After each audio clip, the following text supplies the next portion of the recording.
एक ही चिप लगनी है।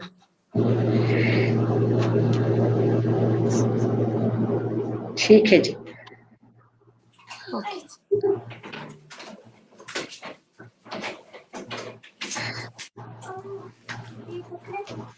All set.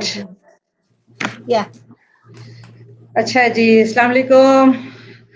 वालेकुम अस्सलाम, क्या हाल है आपका?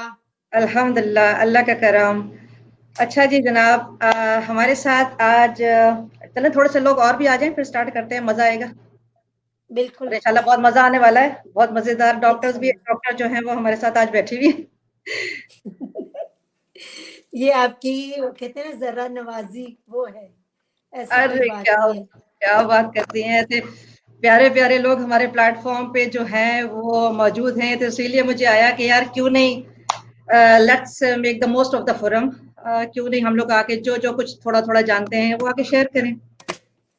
आप वैसे भी बहुत अवेयरनेस का काम कर रही हैं और रियली स्टिल अवेयरनेस वर्क जो है ना वो एक कंटिन्यूटी है, उसको आप रोक नहीं सकते। और जितना भी अवेयरनेस देंगे प्रॉब्लम्स में खुद बहुत कमी आएगी। ठीक है जनाब।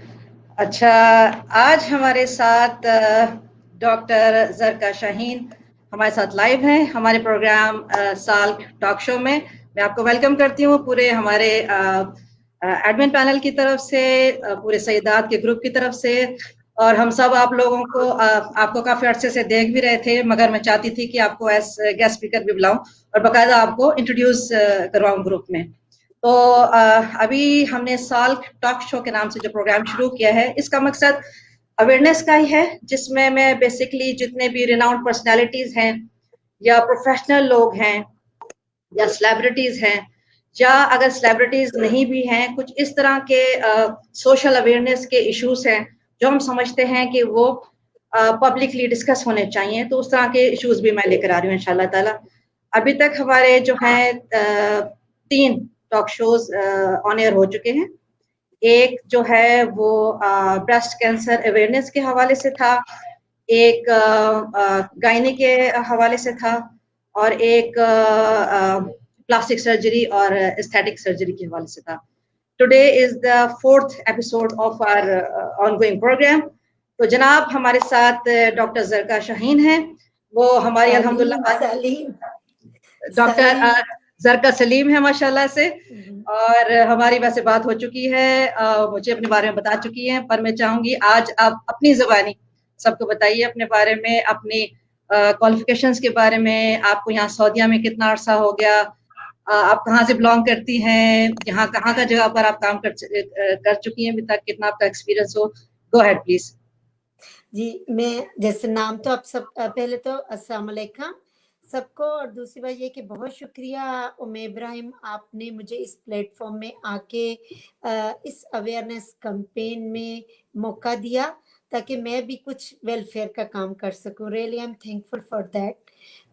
मैं जो है ना इलामा इकबाल मेडिकल कॉलेज लाहौर से मैंने एमबीबीएस किया था 1995 में। उसके फ़ौरन बाद मैंने कम्युनिटी मेडिसिन में पार्ट 1 किया, लेकिन फिर मैं शादी के बाद इधर सऊदी अरबिया आ गई और उस वक़्त कम्युनिटी मेडिसिन की इतनी कोई इधर अवेयरनेस नहीं थी। फिर मैंने 6 इयर्स कंटिन्यूअसली यमामा में जॉब की एज़ अ ओबी-गायनी रेज़िडेंट।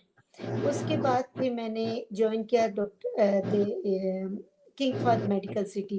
यहाँ पे मैंने सऊदी बोर्ड, अरब बोर्ड किया और उसके बाद फिर मैंने masters in public health and MBA किया है कॉलेज ऑफ फिजिशियन सर्जन से रिसेंटली। उसके दौरान मैंने बेतहाशा जो छोटे मोटे कोर्सेज हैं like laparoscopy course, cystoscopy course, ultrasound courses, ये मैं यानी अपने आप को अपडेट करने के लिए कर रही हूँ। अब मैंने सलमान हबीब हॉस्पिटल 2 इयर्स से ज्वाइन किया है as a consultant and it's a new private sector is actually a new platform for me। लेकिन एक चीज मुझे समझ आती है, प्राइवेट सेक्टर में मेरा इंटरेक्शन सऊदी पॉपुलेशन के साथ साथ नॉन सऊदी पॉपुलेशन के साथ बढ़ा है, because when I was working in ministry hospitals 99% of the patient जो थे वो मेरे सऊदी पेशेंट थे, जो कि ऑफ कोर्स ज्यादा प्रिविलेज्ड है as compare to none of the population by somehow for the health awareness, for health facilities and many other things. लेकिन जब मैं प्राइवेट सेक्टर में आई हूँ तो मुझे ये पता चला है कि पाकिस्तानी, इंडियन और बहुत सारी एशियन और इवन आप इसको टोटल कह लें कि टोटल जो नॉन्स ऑफ द पॉपुलेशन है ना, वो सब के पास, बहुत सारों के पास सारों के पास इतने पैसे नहीं है कि वो प्राइवेट हेल्थ सेक्टर में जाके अपना सही तरीके से इलाज करवा सके। और वो छोटी छोटी बातों के लिए उनके पास वरीसम क्वेश्चंस होते हैं जो कि उनको आंसर देने वाला कोई नहीं होता। तो इसलिए ये प्लेटफॉर्म आपका बहुत हेल्पफुल है और मुझे भी लगा कि I should be part of this platform to help and answer the simple question जिनके लिए उनको गायनोकोलॉजिस्ट या ऑब्स्टेट्रिशियन के पास जाके पैसे देने पड़ते हैं and it's burden on their pocket. बिल्कुल, मेरा जो ये प्रोग्राम शुरू करने का मकसद ये था, जैसे अगर हम गायनेकोलॉजी भी ले रहे हैं, it's a very vast broad subject जो एक कॉल में तो खत्म भी नहीं हो सकता। तो जैसे मैंने बताया अभी हम कवर्ड ही नहीं हो सकता। हाँ, तो जैसे पहले भी हमारे पास गायनी की जो है डॉक्टर्स आई हैं, आंदा भी आते रहेंगे इंशाल्लाह ताला। अब तो हम लोगों को पकड़ के लाते रहेंगे जनाब। और आपकी भी आज हमारी फर्स्ट कॉल है, आइंदा में आपको जरूर लेकर आना है जनाब आपको। और जो हमारे टॉपिक्स आज हम नहीं कर सके तो हम इंशाल्लाह ताला उनको अगली कॉल्स में कवर करेंगे। तो शुरू करते हैं थोड़ा सा सिलसिला। अच्छा, पहले ये तो बताएं आपको हमारे सईदात में कितना अरसा हो गया है? सईदात में आई थिंक 3 इयर्स और 4 इयर्स। अच्छा, मुझसे कोई शिकायत? आ जाओ मेरे साथ है। नहीं, क्यों, आप तो बहुत वेलफेयर का काम कर रही हैं। देखिए, दुनिया में कोई इंसान परफेक्ट नहीं होता, but we should do our best to make others happy, लेकिन we can not make everyone happy. You cannot make everyone happy. Alhamdulillah, that's life. Alhamdulillah, हमें we have to accept the things as they are. अगर हमें आगे चलना होता है तो सबको साथ लेके चलना होता है। We should have positivity. अब देखने वालों की आंख है कि वो उसमें से पॉजिटिविटी निकालते हैं और negativity, but our inside should be clear. आज तो मेरी आंख आपको एक बहुत माशाल्लाह से खूबसूरत देख रही है और आवाया भी आपका बहुत खूबसूरत है। अच्छा जनाब, ये सब आपकी नजर है। अल्हम्दुलिल्लाह। चले हम लोग आखिर में सवालात वगैरह का सिलसिला थोड़ा सा हम उसको आने देते हैं, अपना हम टॉक शुरू करते हैं, फिर मैं लास्ट में सबके सवालात आपसे एक एक करके पूछती जाऊंगी।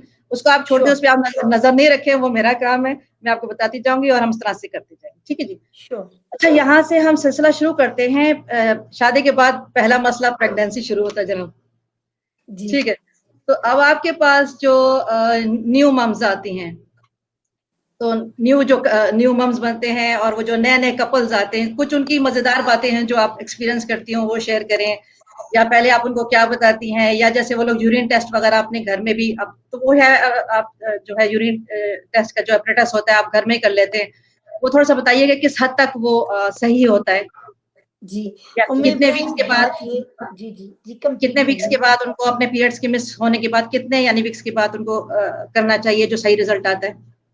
अच्छा, मैं इब्राहिम, अब बेसिकली इंटरनेट, टेलीविजन, मीडिया ने बहुत ज्यादा अवेयरनेस क्रिएट कर दी है। पहले जो आते थे न्यू कपल, उनमें और आज में बहुत फर्क है। They know at least something before, they don't know anything. अब डिफरेंस तो है, लेकिन स्टिल कुछ बेसिक चीजें हैं जो मैं हाईलाइट करना चाहती हूँ। नंबर 1 के जो न्यूली वेड कपल हैं, I just want to tell them very important thing. If they are planning to get pregnant and they are not using contraception, at least they should take folic acid. कि उनको folic acid जरूर लेनी चाहिए, 1 milligram 400 microgram to 1 milligram. ठीक है, क्योंकि ये best है कि 3 मंथ्स बिफोर कंसेप्शन स्टार्ट की जाए। और मिनिमम अगर आपने 3 मंथ से ज्यादा अरसा भी ले लिया फॉलिक एसिड तो उससे कोई हार्म नहीं है, बेनिफिट है।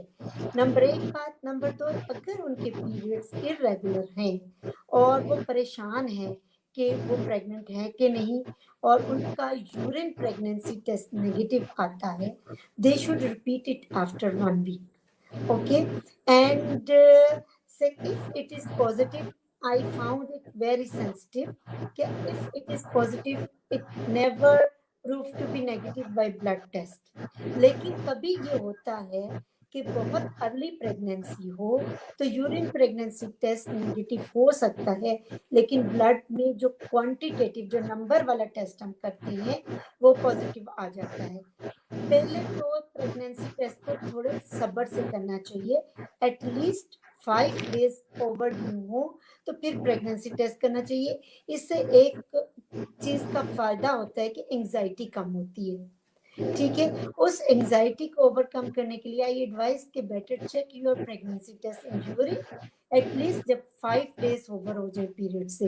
एंड अगर कोई new couple planning to conceive from the start कभी वो कंट्रासेप्टिव नहीं यूज करना चाहते, फ्रॉम द डे 1 और फॉलिक एसिड स्टार्ट कर देना चाहिए। जबरदस्त, ठीक है जी।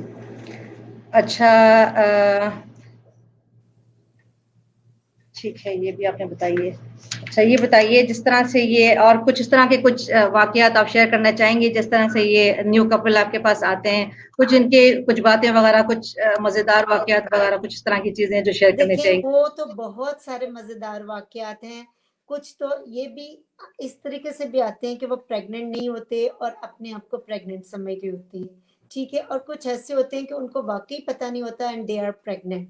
तो इस तरीके के तो बेतहाशा वाकयात हैं, यानी हर रोज हम फेस करते हैं। बेसिकली अब ये कम हो गए हैं क्योंकि अवेयरनेस बहुत ज्यादा हो गई है। हमारे पास ये मिडवाइफ्स हैं, LHVs हैं इन पाकिस्तान और दोलाज हैं, they are really working on it. Basically जो सबसे इम्पोर्टेंट फैक्टर है ना कि उनको ये नहीं पता चलता कि भाई वो प्रेग्नेंट हैं या नहीं, और अगर उनकी प्रेगनेंसी डिले हो जाए तो उनमें बहुत ज़्यादा एंजाइटी होती है। एक बात और मैं इम्पोर्टेंट बताना चाहूँगी यहाँ कि फर्स्ट 6 मंथ अगर प्रेगनेंसी नहीं होती तो ज़रा भी डरने की बात नहीं है। ये इमरान खान वाला डरना नहीं है, मैं सही वाला कह रही हूँ कि बाकी घबराने की बात नहीं है, ठीक है। 6 मंथ नॉर्मल एक पीरियड होता है लाइफ एडजस्टमेंट का, और उसमें आप एक न्यू एनवायरनमेंट में शिफ्ट होते हो बैचलर लाइफ से मैरिड लाइफ में। उससे भी पीरियड्स इरेगुलर हो सकते हैं, उससे भी ओवल्यूशन डिले हो सकती है, प्रेगनेंसी डिले हो सकती है। बहुत जरूरी नहीं है कि आप बहुत जल्दी जल्दी डॉक्टर के पास जाएं कि I am not getting pregnant. At least 6 month wait करें, और जैसा मैंने कहा है कि बहुत जल्दी जल्दी रोज डेली प्रेगनेंसी टेस्ट करने की भी जरूरत नहीं है। ये बहुत सारी वो किट्स अवेलेबल हैं आजकल प्रेगनेंसी टेस्ट की, ल्यूटिन LH हार्मोन के सर्च की, ओवल्यूशन चेक करने की। ये सब ना एंजाइटी देती हैं। हमें कुछ पीरियड देना चाहिए शादी के बाद कि जिसमें आप अपना healthy lifestyle, anxiety, routine towards normal life, और फिर अगर आप प्रेग्नेंट नहीं होती then you should seek the help of doctor. अच्छा, वो भी होता है जैसे शादी होते ही हमारे यहाँ की खानदान की बड़ी बूढ़ियां होती है ना, वो फौरन से शुरू हो जाती हैं कि बेटा पहला बच्चा तू कर ले, क्योंकि अगर पहला बच्चा नहीं हुआ तो इस तरह का भी मसला है कि अगर उसमें डिले हो जाए बहुत ज्यादा है। क्योंकि मैंने वही बात है कि मैंने बहुत ज्यादा पाकिस्तानी कम्युनिटी में बहुत ज्यादा पाकिस्तान में काम नहीं किया, लेकिन ये हर नेशन में पाया जाता है कि वही। हाँ, अगर प्रेगनेंसी ना हो विद इन फर्स्ट 3 मंथ्स तो माँ भी साथ आती है, सास भी साथ आती है, हस्बैंड भी साथ आता है। और कभी कोई हस्बैंड के टेस्ट का नहीं कहता, वो कहते हैं कि चेक करें इस औरत में क्या प्रॉब्लम है, ये प्रेग्नेंट नहीं हो रही। जब मैं उनको सबसे पहला जवाब ये देती हूँ कि हम स्टार्ट उस वक्त करेंगे, पहले जरा हस्बैंड को चेक करवा के आए। ये ओबी यूरिन वो यूरोलॉजी का डिपार्टमेंट है। अगर हस्बैंड ठीक है तो फिर हम इनका वर्कअप कर लेंगे, अदरवाइज इनकी सिर्फ मैं अल्ट्रासाउंड करूंगी, आप चले जाए। तो 50% of them they never come back and they will really wait for 3 months. ये जो आपने आज बात करके तो दिल जीत लिया है, और ये वाकई अवेयरनेस वाली बात आज आपने की है, क्योंकि हमारे यहाँ 99% लोगों को ये पता ही नहीं है। वो और यही यकीन समझते करें हैं कि कि जी, और यकीन करें कि हस्बैंड आएगा कहेगा मेरी बेगम का एग चेक करें, मेरी बेगम का यूट्रस चेक करें, नीचे से चेक करें, उधर से चेक करें, हार्मोन्स करें। तो फिर मैं जब ये कहती हूँ कि मैं सब कुछ स्टार्ट करूंगी 3 डेज के बाद आए, पहले आप अपनी रिपोर्ट लेके आए, तो वो सबसे पहले उनका सवाल होता है मैं तो ठीक हूँ। रियली कहते बेटा पहले तुम्हें तो चेक करें ना, फिर तो उनको तो चेक करेंगे। चले जबरदस्त, ये जो आज का ये पॉइंट आपने अवेयरनेस वाला बताया है, ये जबरदस्त बात है, क्योंकि हमारे यहाँ तकरीबन 99.99% आई वुड से कि लोगों को ये बात पता ही नहीं होती है, क्योंकि वो ज्वाइंट फैमिली सिस्टम्स होते हैं, सासें होती हैं, शौहर होते हैं, ले आते हैं। और अव्वल हमारे यहाँ का जो ये मेल डोमिनेशन वाली जो सोसाइटी है, उसमें भी ये अव्वल तो आदमी ये सुनना ही नहीं चाहता कि मसला उसके अंदर एग्जैक्टली कि उसमें भी 10 प्रॉब्लम है, कि उसमें भी प्रॉब्लम है। वो 10 शादियां कर लेगा कुछ करके, मगर ये बात एक्सेप्ट करना चाहता नहीं है। तो ये आपने बहुत अच्छी बात की, और मैं समझती हूँ कि ये बात सबको बेनिफिट भी करेगी कि जनाब और अगर दूसरी बात जो इम्पोर्टेंट है कि फर्स्ट 6 मंथ वाकई नहीं घबराना, रिलैक्स होना है, क्योंकि आपकी लाइफ पूरी चेंज होती है, उससे पीरियड्स चेंज होते हैं, ओवुलेशन चेंज होती है। So first 6 month you should give, उससे पहले डॉक्टर के पास आने की जरूरत नहीं है अगर सब ठीक जा रहा है तो। अच्छा, ये मेरी एक कोई जानने वाली है, इस तरह से उनका सुनते थे कि उनको कभी पीरियड्स नहीं हुए। ऐसा भी होता है कि पीरियड्स नहीं हुए मगर फिर भी प्रेगनेंसी ठहर जाती है, क्योंकि एक नॉर्मल अंडरस्टैंडिंग है ना कि पीरियड से ही आपकी प्रेगनेंसी का सिलसिला शुरू होता है, कि वो रुकते ये हैं। उनको कभी पीरियड्स नहीं हुए तो फिर अनलाइकली है। अगर कभी भी पीरियड्स नहीं हुए, हाँ, एक पीरियड्स ना होने की एक वजह ये होती है कि जो रास्ता होता है ना जिससे ब्लड निकलता है वो बंद होता है, और लेकिन बच्चादानी ऊपर से और ओवरीज ठीक होती है। तो ऐसी सूरत में अगर वो बच्चादानी का रास्ता खोल दिया जाए तो वो फिर उसको पीरियड होने लग जाते हैं, ठीक है, उसको हम मलेरियन अनोमलीज कहते हैं। लेकिन अगर बच्चादानी में भी अगर प्रॉब्लम है वो भी करेक्ट की जा सकती है, लेकिन अगर ओवरीज की वजह से उसको पीरियड्स नहीं हुए तो फिर वो कभी प्रेग्नेंट नहीं होती। सही, ये भी बढ़िया। मेरे पास बहुत सारी क्वेरीज ऑलरेडी आ चुकी हैं जो मैंने लिख लिया था, बाकी हम इधर इसमें से लेते हैं। अच्छा, ये बताइए, जिस तरह से जेंडर कंफर्मेशन का होता है, तो ये आप फिफ्थ इसके बारे में थोड़ा सा ये ना बताइएगा। मैं जेंडर कंफर्मेशन जो है ना, एक ये मेल चेकअप की तरह एक बहुत टची पॉइंट है, टची पॉइंट ठीक है। है जी जी जी। जी। हाँ हाँ लोग आते हैं, हमारी 3 बेटियां हैं, ठीक है, हाँ और एक तो एक नई चीज जो इजाद हुई है, पता नहीं, आई एम सो सॉरी, वो हाँ अडल्टरी तो किसी भी प्रोफेशन में होती है ना, इस जी same like in medical profession also, कि कुछ डॉक्टर्स वो ये कहती हैं कि इस पीरियड ऑफ टाइम में इंटरकोर्स करें या इतना एग का साइज हो तो यू विल हैव बॉय और यू विल हैव गर्ल, और कुछ उनको चाइनीज मिथ्स वगैरह बताती है। पहली बात तो ये है कि ये इसका कोई साइंटिफिक बैकग्राउंड नहीं है, ठीक है। मेरे पास भी क्लिनिक में हर दूसरे तीसरे दिन एक औरत आई होती है कि हमें वो बताओ कि भी किस दिन हम इंटरकोर्स करें, हमारे एग का साइज क्या हो तो फिर बेटा होगा या बेटी होगी, they have different choices. Then I am telling them कि रियली ऐसी कोई चीज दुनिया में अभी तक इजाद नहीं हुई जो ये बता सके कि किस दिन क्या करो और क्या एक का साइज हो, और किस दिन अल्कलाइन हो पीएच, और किस दिन एसिडिक पीएच हो उसकी, और बॉय और गर्ल हो। This is nothing have anything to do with that. फिर अगली चीज जो पूछती हैं वो जेंडर पूछते हैं अल्ट्रासाउंड पे। अभी मैं तीसरा भी पॉइंट अभी आपको बताऊंगी। अल्ट्रासाउंड पे 17 टू 18 वीक्स आप तकरीबन 70 टू 80% श्योरिटी से जेंडर बता सकते हैं। 24 वीक्स पे बहुत ज्यादा सर्टेन हो जाता है, लेकिन जो लोग जेंडर डिटर्मिनेशन बिटवीन 13-14 वीक्स पे करवाना चाहते हैं, फिर उनका ये है कि पहले कोई और जेंडर होता है और बाद में कोई और।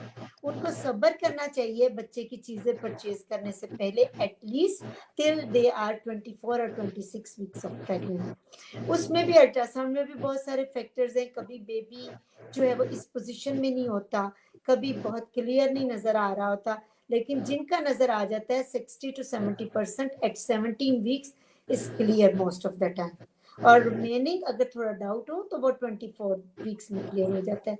तीसरी चीज कि आप जेंडर सिलेक्शन अगर रियली करना चाहते हैं तो उसका सिर्फ एक ही तरीका है, मुझे पानी देना चाहिए थोड़ा सा, उसका सिर्फ एक ही तरीका है, वो है आईवीएफ, जिसको टेस्ट ट्यूब बेबी कहते हैं। उसमें फिर वो जो एम्ब्रियो डालते हैं ना मदर के यूट्रस में, उसमें वो जेंडर सिलेक्ट करके डाल सकते हैं। Otherwise all other talks about gender selection or intercourse and alkalinity or acidity is सब useless talk.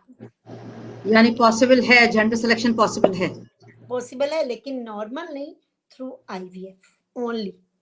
और ये यहाँ पर जो है ये क्या कहते हैं, अवेलेबल है, हर जगह अलाउड है, MOH की तरफ से भी अलाउड है, लेकिन This is halal? इस हलाल, क्योंकि आपके पास आपने स्पर्म और एग को IVF में बाहर ही मिलाना होता है, then you can select the sperm which will give boy. वही मुझे इग्नोर माय इग्नोरेंस प्लीज, क्योंकि मुझे इसके बारे में नॉलेज नहीं था कि भाई हलाल है, मैंने सुना था, इसीलिए आज आपसे मेरे पास सवाल भी आया हुआ, इसलिए मैंने आपसे पूछा कि भाई obviously you can clear this issue.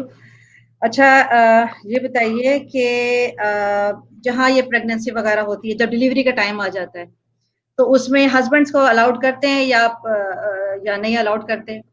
मेरा तो ये ख्याल है कि उस जगह पे डिलीवरी नहीं करवानी चाहिए जहाँ पे हस्बैंड को अलाउ ना करें.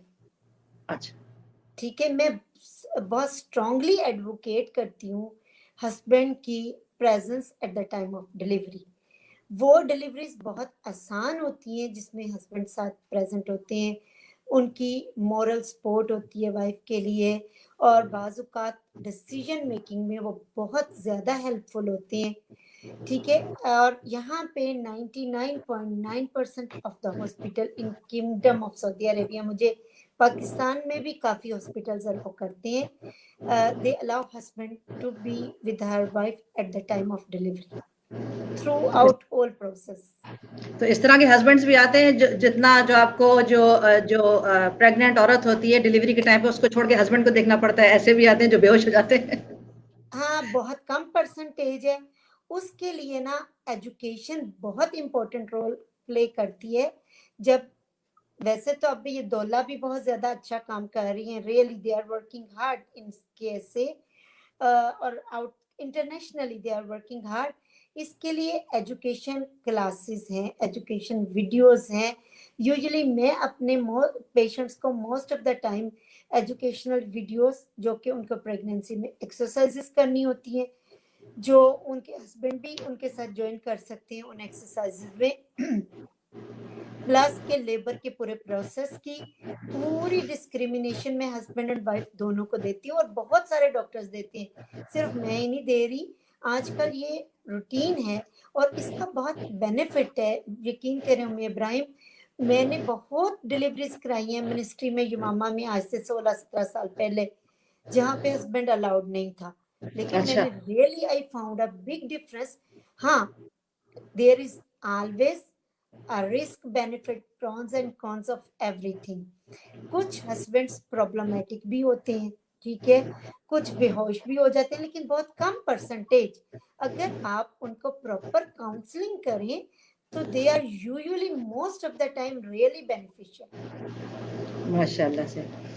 अच्छा, ये ब्रीच बेबी जो होता है इसके बारे में क्या कहते हैं? जैसे वो कहते हैं कि ब्रीच बेबी जो लास्ट मंथ आता है, तो लास्ट सुनने में आया, आई डोंट नो, क्योंकि मैं खुद क्योंकि उल्टी हूँ तो मेरे तीनों बच्चे उल्टे थे, तो अच्छा, तो डॉक्टर, आप तीनों बच्चे नॉर्मल डिलीवर हुए हैं आपके? नहीं, तीनों सी सेक्शंस हैं, तीनों सीज हैं. अच्छा, तो वो मेरी जैसे पहले बेटा मेरा हुआ है उसमें डॉक्टर ने मेरी ये आखिरी दम तक वो कोशिश करती रही, वो ब्रीच था, उन्होंने कहा कि भाई हम इसको इंशाल्लाह नॉर्मल करेंगे, वो कोशिश करती रही, बहुत कोशिश किया, मगर वो एक दिन और बल्कि एक दिन और एक रात पूरा वो मुझे मुसलसल इंड्यूस करती रही, सारा कुछ करती रही, आर्टिफिशियल पेन्स देती रही, सारा कुछ दिया, और आखिर उन्होंने 1.5 दिन के बाद ये डिसाइड किया नहीं जी ये तो सीधा नहीं हो रहा है, फिर उन्होंने सी सेक्शन किया. तो क्या होता है, बच्चे सीधे हो जाते हैं या नहीं होते? तो पहले दिन सी सेक्शन कर देना चाहिए. नहीं, बच्चे सीधे हो जाते हैं. अच्छा, मैं ब्रीच के बारे में थोड़ा सा आपको तफसील से थोड़ा बताती हूँ. ब्रीच की भी टाइप्स होती हैं. जो सही. लेग की बिल्कुल पाँव नीचे की तरफ जिनकी आई होती है ना, जी बटक्स नहीं पाँव, तो वो जी एक होल छोड़ देते हैं. ठीक है, जी. कि अगर वुमेन लेबर में गई और पानी की झिल्ली उनकी इसकी फटी या थैली फटी, तो कोड आने के चांसेस उन ब्रीच में ज्यादा होते हैं. ऐसे ब्रीच के मामले में हम थोड़े ज्यादा केयरफुल होते हैं. बनिस्बत उन ब्रीच में जिनमें बटक्स जो है ना ये होलो ऑफ द सेक्रम या जो पेल्विस को ऑक्युपाई कर लेता है। ठीक है, सही है, नंबर ठीक है। एक चीज। नंबर दो कि ब्रीच का ये है कि जब वुमेन 37 वीक प्लस पे हो जाए, 38 पे, तो और वो ब्रीच हो तो उसको ईसीवी की ऑप्शन जरूर देनी चाहिए।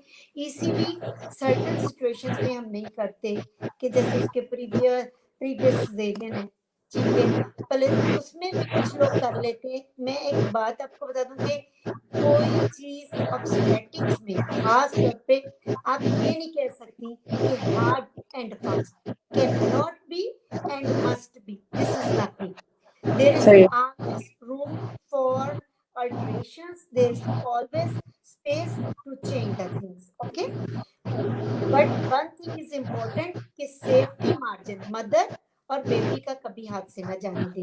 You can have you can break any principle if you are having 100% safety margin, ठीक है। तो अगर प्लेसेंटा बच्चे का आगे की तरफ है, पेट की तरफ है, तो फिर हम ईसीवी नहीं कर सकते। प्लेसेंटा नीचे है, प्रीवियस सिजेरियन सेक्शन है, तो उसमें हम ईसीवी नहीं कर सकते। बाज़ का हेड बहुत नीचे, सॉरी वो बटक्स बहुत अंदर तक पेल्विक्स के चले जाते हैं, तो कई बार उनको ऊपर उठाना मुश्किल हो जाता है।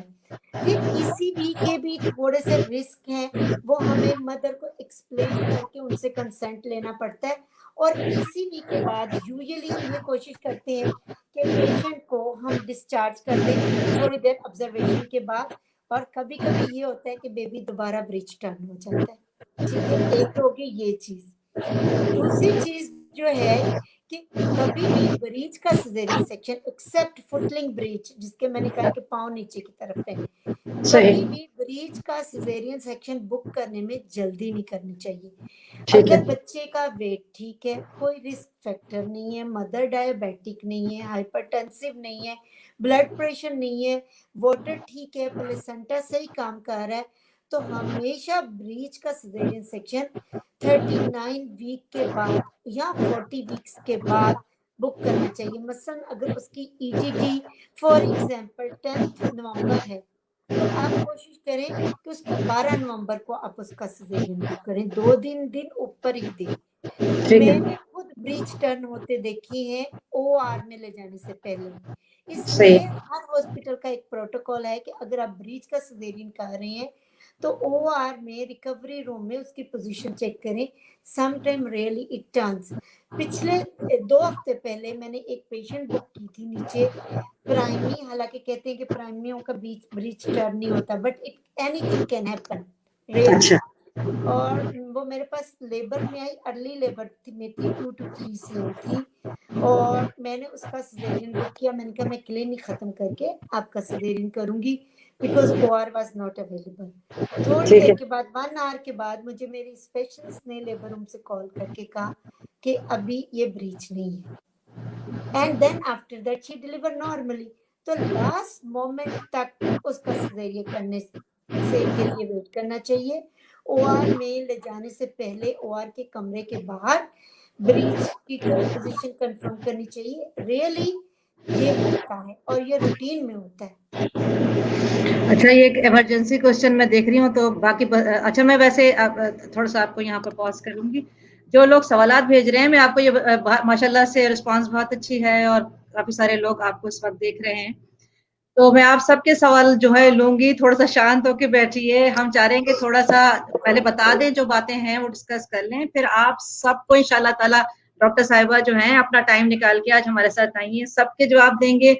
जिनका नहीं दे सके वो आपके कमेंट्स में जब इनको वक्त मिलेगा वो इंशाल्लाह ताला आपको सेटिस्फाई करेंगे, दे देंगी। तो इसलिए हमने क्वेश्चन आंसर्स का जो सेशन है वो आखिर के लिए रखा हुआ है। ये एक है वो साहिबा हैं, कह रही हैं कि इमरजेंसी क्वेश्चन है, सिर्फ उनका मैं फिलहाल ले लेती हूँ। वो कह रही हैं, कहाँ गया जी, it's it's emergency question. Which tablet can I take it for safe pregnancy, birth control? I'm not asking about regularly. I want to take today after meeting my husband. That's why please tell me fast. वो भी 72 hours के अंदर ली जा सकती है, मैं उनको comment में जवाब दे दूंगी। ठीक है जनाब।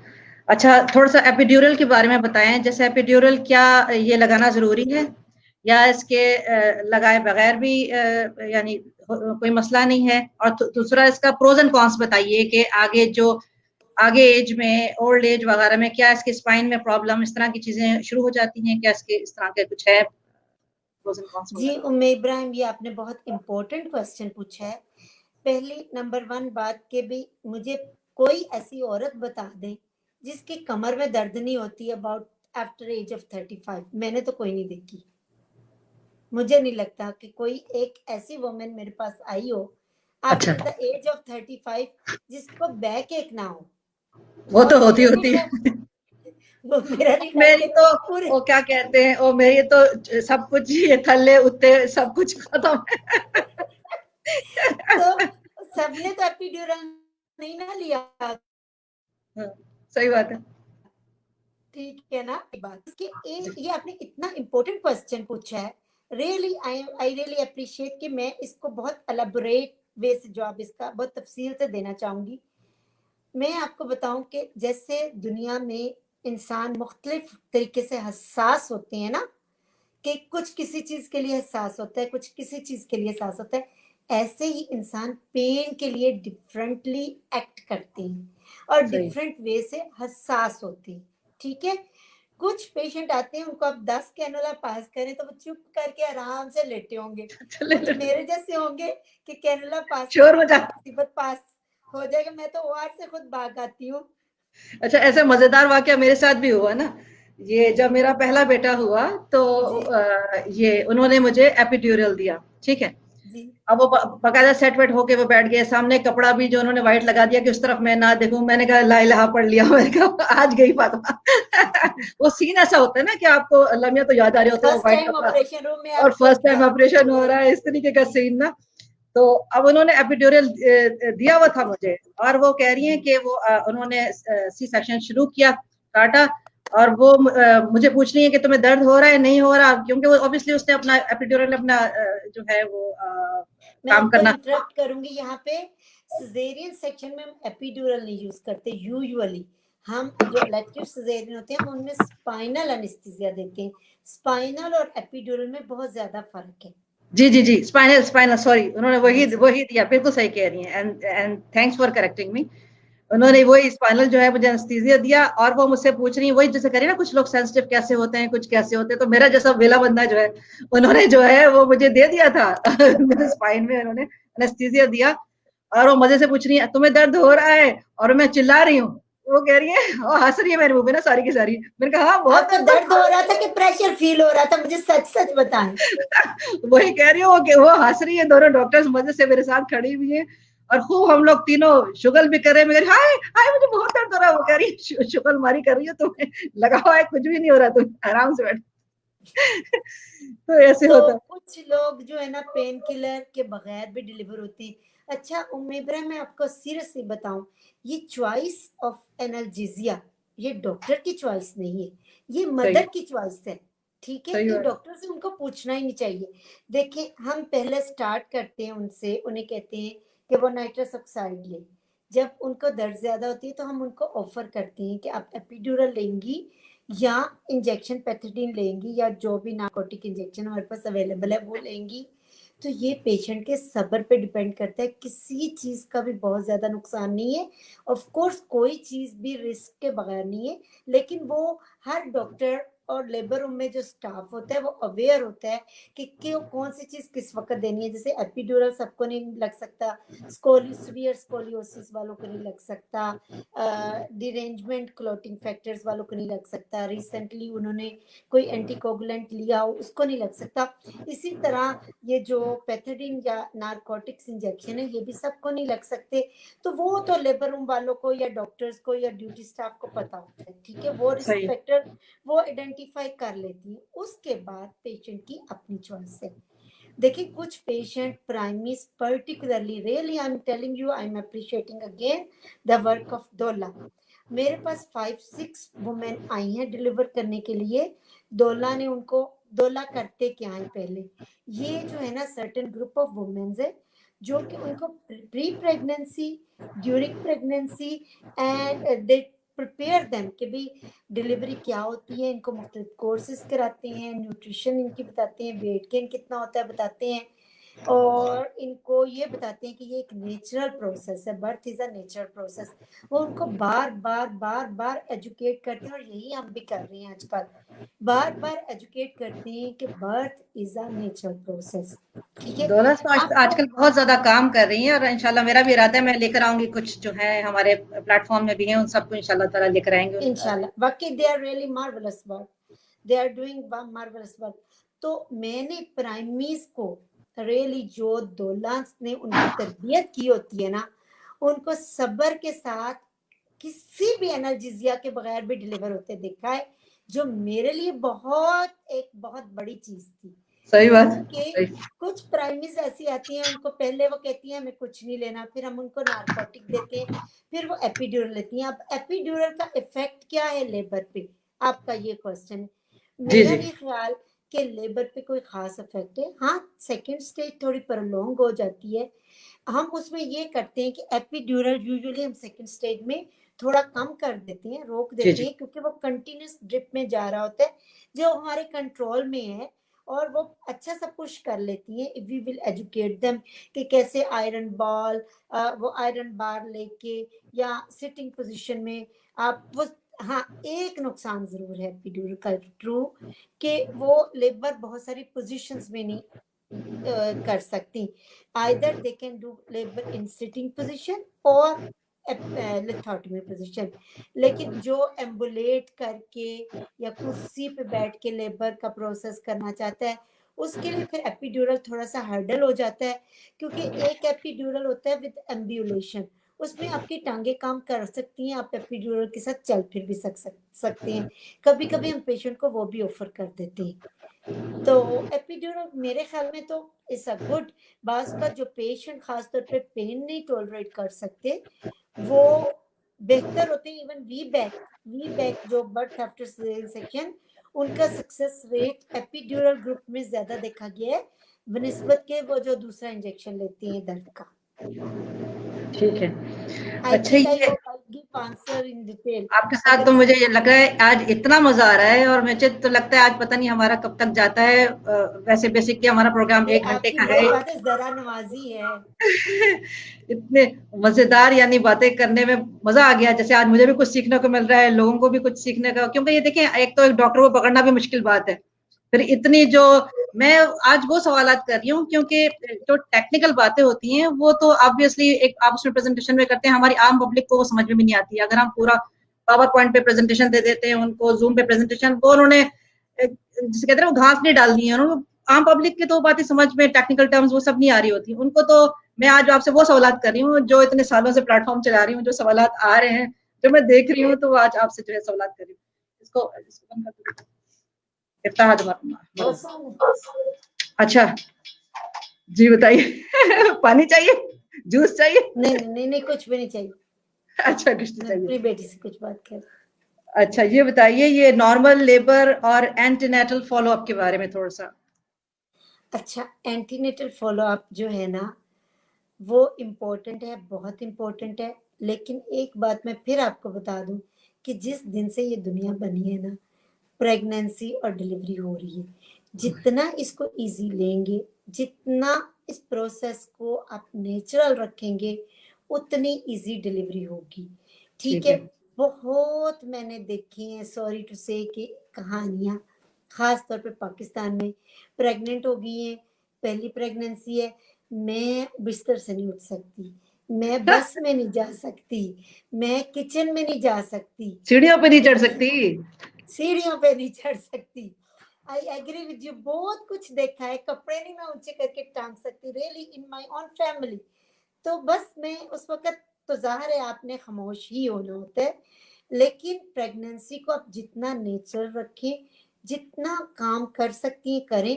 मैं सिर्फ उनको एक लफ्ज बताती हूँ, और यही सबसे इंपॉर्टेंट है, बीच का रास्ता, कि बहुत ज्यादा रेस्ट भी नहीं ठीक, और बहुत ज्यादा काम भी नहीं ठीक। जहां आपको लगे कि आप थक गई हैं, थोड़ा सा बैठे, पानी पिए, खाएं और फिर उठ के थोड़ी देर बाद अपना काम दोबारा आप कर सकती हैं। कंटिन्यूस, वो कहते हैं ना, मुशक्कत भी नहीं अच्छी और कंटिन्यूस रेस्ट भी नहीं अच्छा। इसी तरह खानों में बहुत ज्यादा सवाल पूछते हैं कि वेट गेन कितना है प्रेगनेंसी में। 10 to 12 kg है। अगर स्ट्रेच कर लें बहुत ज्यादा तो 15 भी हो जाए तो एक्सेप्टेबल है, ठीक है। और ज्यादा वेट गेन होता है 24 वीक्स ऑनवर्ड। कभी कभी पहले 3 मंथ्स ऑफ प्रेगनेंसी में वेट कम भी हो जाता है, इसमें भी बहुत ज्यादा वुमेन्स परेशान होती है। ये नेचुरल है, नॉर्मल है, क्योंकि फर्स्ट 3 मंथ्स में नोजिया और वॉमिटिंग की वजह से फूड की चॉइस होती है, जिसकी वजह से वुमेन जो है वो बहुत ज्यादा खा नहीं सकती। इसीलिए बहुत इम्पोर्टेंट है कि आप अगर प्रेगनेंसी प्लान कर रही हैं तो 3 months before pregnancy at least folic acid और प्रीनेटल्स कोई भी विटामिन शुरू कर दें। ये आपको हेल्प करेगा फर्स्ट 3 मंथ्स में कि आपको बहुत ज्यादा वीकनेस नहीं होगी। दूसरी चीज जो बार बार पूछी जाती है, डॉक्टर साहब खाइए की, ठीक है, सब कुछ खाओ भाई। अच्छा, वो होता है कि वो मिथ्स है ना, कि वो कहते हैं कि चावल खाओगे तो पता नहीं बेटा होगा, मीठा खाओगे तो ऐसा भी कुछ ये है। भी बड़ा कहानी है जी, छोड़ दे, आप बहुत सारी कहानी है। आज सारी जब आप अन्य मैं बातें आला जो है ना वो बताना कर शुरू कर लेना दूंगी तो आप आज। हैरान रह जाएंगे जी।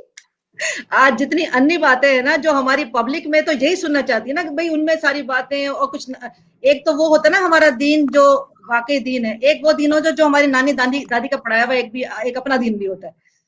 वो तो उस नानी दादी का दीन इतना बुरा नहीं होता, उसको मॉडिफाई बहुत करते हैं नानी मॉडिफाई बहुत दादी, कर सच में। रहे नानी दादी के दीन की कई बातें सच में आज जो है जदीद तिब में वो साबित हो रही है कि दे आर राइट, ठीक है। एक बात ये कि सब कुछ खाएं, जो इनका दिल चाहता है प्रेग्नेंट वुमेन्स का खाएं, मिर्चे भी खाएं अगर उनको हार्ट बर्न नहीं होता। कोरियंस मिर्चे जो है ना ऐसे मुट्ठी में डाल के खाते हैं तो उनके भी तो बच्चे पैदा होते हैं ना, जो ठीक वो है, नहीं है, ऐसी वो जो कोई कहते हैं कि सर के ऊपर दो ऐसे मोहरे होते हैं तो ट्विंस है। ये आज आज अपने भी मजे करने हैं मेरे साथ। इस तरह अभी तक आपने भी ऐसी लाइव नहीं की होगी। नहीं, ये हकीकत है। ऐसी ऐसी बातें आके लोग मुझे पूछते हैं ना कि थोड़ी देर हाँ, मुझे ना यूं हो जाता है। कुछ दिन पहले मैंने डिलीवरी करवाई है, तो मुझे हाँ। ना रात को मैं 6 बजे के करीब डिलीवरी करा के आई हूँ, तो 11 बजे मुझे नर्स ने बुलाया है कि patient is crying too much. वो ये कह रही है कि आपने उसकी अगला भी सारा पोर्शन सी दिया है, पिछला भी सी दिया, ना she can not taste too. तो मैं ना यूं पहले आंखें अपनी फाड़ी फोन पे ही, but nurse said to me कि भाई आपको आना पड़ेगा। मैं कहा okay, then I went, then I convince her, that's another story. लेकिन लोग ऐसी ऐसी बातें करते हैं ना कि ऐसी आपको बातें यकीन। करते हैं ना तो वो है कि हाँ जो है वो बता देती ना औरतें के सर देखकर वो आती हैं वो बूढ़ी बुढ़िया के, अरे तुम्हारे दो यहाँ वो बने हुए हैं मोहरे तो हाँ, तुम्हारे ट्विंस हैं, या यहाँ कुछ ये होता है तो बारिश में शादी हुई है तो पहला बेटा होगा। हेलो बेटा होगा, ऐसी बातें भी हैं जनाब। ऐसी बातें भी हैं, बिल्कुल हैं। और खाने के हवाले से तो बहुत ज्यादा मिथ्स हैं, इतने कि मैं आपको बता नहीं सकती। मछली खा लें कि ना, भाई जरूर खाएं मछली, लेकिन इसका ये मतलब नहीं कि पूरा हफ्ता ही मछली खाते जाएं, वो नहीं अच्छी सेहत के लिए। अच्छा, फिर अगला सवाल आता है, अच्छा हम सुशी खा लें, आजकल ये बहुत फैशन है। सुशी बात हाँ वही। अब सुशी जरूर खाएं, लेकिन सुशी में दो किस्म की सुशी बनती है। एक के कुक्ड इंग्रेडिएंट होते हैं, कुछ में हाँ, अनकुक्ड फिश और इंग्रेडिएंट होते हैं, अवॉइड दैट। स्टेक, स्टेक में भी यही है कि वेल डन स्टेक खाएं, अनकुक ना खाएं। उससे ये होता है कि वर्म्स होने का खतरा होता है। वर्म वैसे तो हम ट्रीट कर सकते हैं, लेकिन प्रेगनेंसी में थोड़ा मुश्किल हो जाता है। फिर कैट होती है, फिर उसके बारे में भी सवाल होते हैं, ठीक है। मल्टीपल क्वेश्चंस है, वो जाहिर है मैंने आपसे पहले कहा है कि इसमें तो मैं हर रोज भी लाइव आऊं तो एक लाइफ में क्वेश्चंस तो नहीं कर पूछ सकेंगे सकती और हूँ, जितना कर सके हम ठीक है, करेंगे। ठीक है। और अच्छा, जो भी खाएं इतदाल में खाएं। शहद का 1 चम्मच भी रोज ले सकते हैं, डेट्स भी 3 ले सकते हैं या 1 ले सकते हैं। हर चीज खाएं, इतदाल में खाएं। फिर एक और बहुत कॉमन क्वेश्चन है, अनानास हमने खा लिया, अब हमारे साथ क्या होगा। अनानास खा सकते हैं, वो भी अगर तो आप डब्बे का खा रहे हैं तो पूरा डब्बा भी खा लें, कुछ नहीं होगा। लेकिन अगर आप फ्रेश अनानास या पाइनएप्पल ले रही हैं तो आप 2 राउंड पीस ले लें, 3 ले लें, that's okay, it will not harm you. वो भी तो है कि 2 केले भी साथ खा रहे हैं, जो जुड़े हुए केले होते हैं तो ट्विन्स होते हैं। मैं तो सोच रही हूँ हाँ, अपने चौथे ये भी अपने चौथे बच्चे में तो मैं तो 2 केले खाने के बारे में सोच रही हूँ। फिर खाए कि नहीं? अभी नहीं खाए। आज आपकी टॉक के बाद जो मैं 2 केले खाने जा रही हूँ। तो बस ऐसा कुछ चलता है। फिर ये है कि फॉलो अप कैसे करना है। 13 वीक पे इनको एक अल्ट्रासाउंड करानी चाहिए, जो बहुत इम्पोर्टेंट है, जिसमें बच्चे का नाक और गर्दन की थिकनेस देखते हैं, ये वाटर की थिकनेस ना, जी, जी। वो बहुत इम्पोर्टेंट है। अगर वो ठीक हो तो इसका मतलब ये है कि मोस्ट लाइकली बच्चे में बहुत कम चांस है क्रोमोसोमल अनोमलीज होने का। फिर नेक्स्ट विजिट यानी अर्ली प्रेगनेंसी में भाग के डॉक्टर के पास अल्ट्रासाउंड कराने नहीं जाना चाहिए। एटलीस्ट 6-7 वीक्स की प्रेगनेंसी पे पहली अल्ट्रासाउंड, 6 पे भी नहीं, मैं तो एडवाइस करती हूँ 7 to 8 वीक्स ऑफ प्रेगनेंसी पे फर्स्ट अल्ट्रासाउंड करानी चाहिए। उसके बाद 13 वीक्स पे करानी चाहिए, यही कि वो देखना न्यूरल ट्यूब और नेक नोज। और उसके बाद जो नेक्स्ट अल्ट्रासाउंड है ना, वो 22-23 वीक्स पे होनी चाहिए फॉर अनोमली स्कैन, इसको हम डिटेल अल्ट्रासाउंड भी कहते हैं। फिर जी, उसके बाद एक अल्ट्रासाउंड होनी चाहिए एट 24 to 26 वीक, जिसमें बच्चे के हार्ट की हम दीवारें देखते हैं, किडनी को अच्छा सा देखते हैं, ठीक है। इस दौरान में शुगर का टेस्ट एशियंस और ये मिडल ईस्ट की वुमेन्स को ज़रूर कराना चाहिए, क्योंकि हमारी पॉपुलेशन प्रोन टू है जेस्टेशनल डायबिटीज़। हम जो प्रेगनेंसी में शुगर होने की वो ज़्यादा प्रोन है, परसेंटेज इसमें मोर देन 15% है, ठीक है। कुछ लिटरेचर्स में तो 32% तक है एशियन और मिडिल ईस्ट पॉपुलेशन में। तो इनको अपना शुगर का टेस्ट ज़रूर करवाना चाहिए और अच्छी सेहतमंद डाइट खानी चाहिए। एक बहुत इम्पोर्टेंट चीज़ जो बहुत सारी मदर्स को नहीं पता होता, इवन पढ़ी लिखी को नहीं पता होता, आयरन की गोलियां दूध के साथ वो सही, मल्टीप्लाई बाय माइनस हो जाती हैं, ठीक है। सही। एक बात याद रखें, कैल्शियम को आदत बना लें कि सुबह नाश्ते के साथ दें, अगर लेना ही है तो।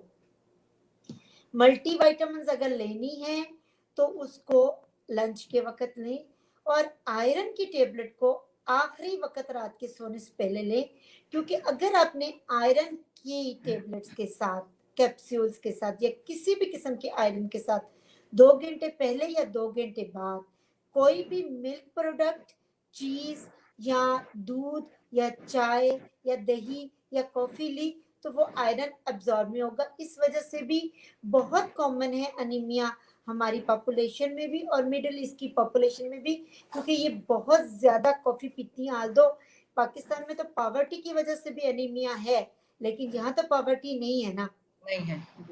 ठीक है। फ्रेश वेजिटेबल जरूर खाएं, विटामिन बी जरूर लें in the form of diet, not supplement. Everything as a supplement is not good. फिर ये है कि 36 वीक्स पे हम तकरीबन एक स्वैब लेते हैं, ठीक है, उसको हम जीबीएस कहते हैं, ठीक। उसमें मदर में तकरीबन 30 to 40% ऑफ द मदर्स में ये ग्रुप बी स्ट्रेप्टोकोकस कमेंसल है, यानी ये उनकी ये जेनिटल एरिया में पाया जाता है और मदर को हार्म नहीं करता, मोस्ट लाइकली बहुत कम हार्म है। कभी कभी बाद में एंडोमेट्राइटिस या बहुत कम है, नेग्लिजिबल है। लेकिन जब बेबी होता है, अगर वो बेबी ये जरासीम ले ले तो उसमें ये रेस्पिरेटरी सिम्टम्स बनाता है। तो इसलिए वो स्वैब में हम लेके रख लेते हैं कि पॉजिटिव अगर है तो हम डिलीवरी के वक्त उनको एंटीबायोटिक देते हैं। उसके बाद आ जाता है बर्थ का प्रोसेस। प्लीज मैं सारी मदर से खास तौर पे पहली प्राइमरी मदर्स को जो कि फर्स्ट टाइम मॉम्स हैं, उनसे रिक्वेस्ट करूंगी एक्सरसाइजेस करें। एक्सरसाइज एक्सरसाइज एक्सरसाइज बहुत इम्पोर्टेंट है। Exercise in pregnancy, caesarean section का रेट कम हो जाता है। बर्थ एजुकेशन के लिए जाएं, बहुत सारी मॉम्स मिलके एक व्हाट्सएप ग्रुप बनाएं, एक्सरसाइज मिलके करें, उस ग्रुप में एक टाइम बना लें, वॉक करें, ठीक है। खास तौर पे पेल्विस और हिप को ओपन करने वाली exercises, ball exercises, really it has a very good impact on the delivery. और जितना नेचुरल रखेंगी, जितनी एक्सरसाइज करेंगी, डिलीवरी उतनी आसान होगी।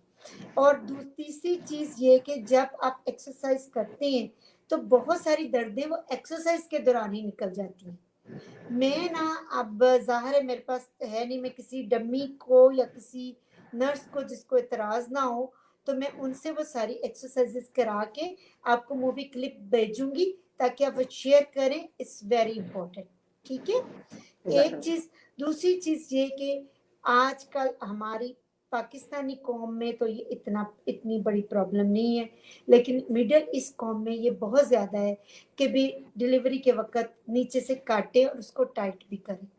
जहां से बच्चे का इतना बड़ा सर निकला है वो जगह पहले ही खुदा ने इतनी वसी कर दी है डिलीवरी के वक्त कि वो इमीडिएटली डिलीवरी के बाद आप कितनी भी पूरी भी काट दें तो नहीं काट सकते, ठीक है।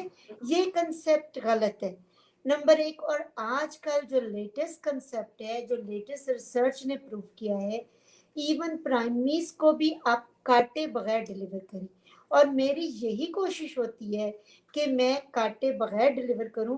देखिए, आपके हाथ में भी कट आ जाए तो वो स्किन दोबारा नहीं हो सकती वैसी, आप कितना भी अच्छा उसको सूचर कर लें। तो कोशिश करें कि आप अच्छी सी एक्सरसाइज करें, ठीक है। अपनी बॉडी में इतनी लचक लाएं कि बच्चे का सर टाइम से पहले थोड़ा नीचे आ जाए। वो डिलीवरी में बहुत आसानी होती है और काटना भी नहीं पड़ता। यहाँ तो मैं आपसे इत्तेफाक भी मैंने बहुत करूंगी। सारी बातें एक ही सांस में बता दी आपको। नहीं, मजा आ गया, ये तो जबरदस्त बात है आपने बहुत सारी तो अच्छा, जो एक और भी इंफॉर्मेशन देनी है जी जी कि देखिए, कंप्लेन करती हैं कि हमारी डिलीवरी होगी और प्लेसेंटा नहीं निकला, उसके लिए डॉक्टर हमें ऑपरेशन रूम में लेके गए। मैं अल्लाह का शुक्र करके कहती हूँ, मैं ही नहीं, मेरे तरीके की जो बहुत सारी मेरी कुलीग्स ये प्रैक्टिस करती हैं, मैं ही नहीं बहुत सारी कुलीग्स ये प्रैक्टिस कर रही हैं।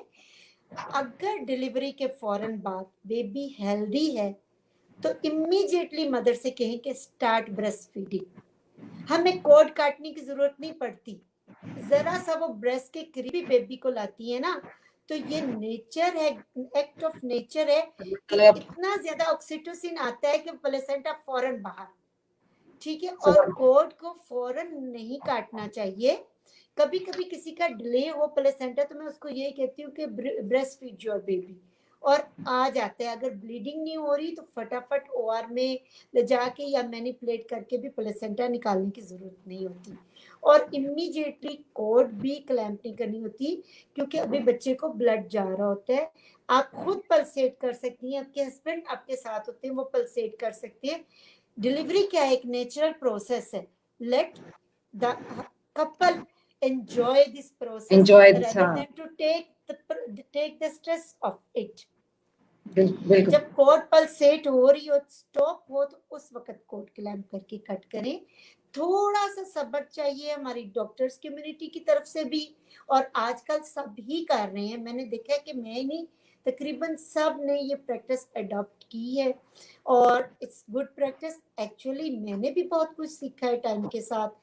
और कभी भी लर्निंग नहीं, जो लर्निंग का प्रोसेस है वो कभी खत्म नहीं होता, तो खत्म ही नहीं होता जब तक। एक और बात है कि बच्चे के ऊपर जो वाइट सा मटेरियल लगा होता है ना, वो बेस्ट एंटीबायोटिक है। तो अवॉइड करें फर्स्ट डे बाद, it should be next day, ठीक है। ये उसका नेचुरल प्रोसेस है इम्यूनिटी का। और दौला बहुत अमेजिंग काम कर रही है, उनको भी जरूर अपने प्लेटफॉर्म में बुलाएं नेचुरल बर्थ प्रोसेस के लिए। They are helping a big community जो कि लेस एनाल्जेसिया और कट के बगैर डिलीवर हो रही है। देखिए, नॉर्मल डिलीवरी जो है वो जब हो जाती है तो उसके बाद एक नया डिलेमा शुरू हो जाता है कि नीचे के कट में बहुत दर्द है, उसके बाद उसमें इन्फेक्शन हो गया है, तो उसको अवॉइड किया जा सकता है अगर कट ही ना हो। वो साथ साथ ये जिस तरह बात से ये, सॉरी टू इंटरप्ट यू, जिस तरह से ये ऑपरेशंस वगैरह होते हैं इसमें साथ साथ अक्सर औरतों में आप देखती होंगी कि पाइल्स का मसला हो जाता है। हाँ जी, पायल का मसला एक थोड़ा सा ऐसा मसला है जो कि हम प्रिवेंट टू सम एक्सटेंट नहीं कर सकते, ठीक है, क्योंकि वो प्रेशर, यूट्रस का प्रेशर होता है, इस वजह से होता है। उसके लिए भी रेमेडीज हैं, ठीक है, कि आप हेमोरॉइड्स की ट्रीटमेंट जल्दी करना शुरू करें, कॉन्स्टिपेशन ना होने दें, ठीक है। बहुत जब प्रेशर, जब पुश कर रही हो मदर, तो अगर जो है हाथ आप अपना एनस पे रखें तो उससे भी प्रेशर का इंसिडेंस थोड़ा सा कम हो जाता है, लेकिन फिर भी हो जाता है। वो 15 डेज टू 3 वीक्स में रिजॉल्व हो जाता है इफ नो कॉन्स्टिपेशन। एक और बात मैं यहाँ पे मेंशन करना चाहूंगी कि डॉक्टर को कभी हीरो ना समझें कि वो एक बहुत बड़ा हीरो है, वो तो मस्ट मस्ट मस्ट आपकी नॉर्मल डिलीवरी ही कर सकता है। मैं एग्री करती हूँ, एडल्टरी हर प्रोफेशन में होती है।